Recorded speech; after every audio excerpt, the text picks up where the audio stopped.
வருத்தப்பட்டு பாரம் சுமக்கிறவர்களே, நீங்கள் எல்லோரும் என்னிடத்தில் வாருங்கள். நான் உங்களுக்கு இளைப்பாறுதல் தருவேன். சாந்தமும் மனத்தாழ்மையுமாயிருக்கிறேன். என் நுகத்தை உங்கள் மேல் ஏற்றுக்கொண்டு என்னிடத்தில் கற்றுக்கொள்ளுங்கள்.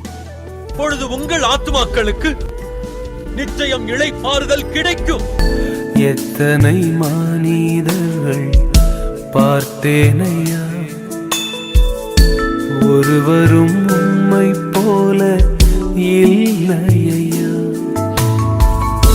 நீரின்றி வாழ்வே இல்லை உணர்ந்தேனையா. உந்தனின்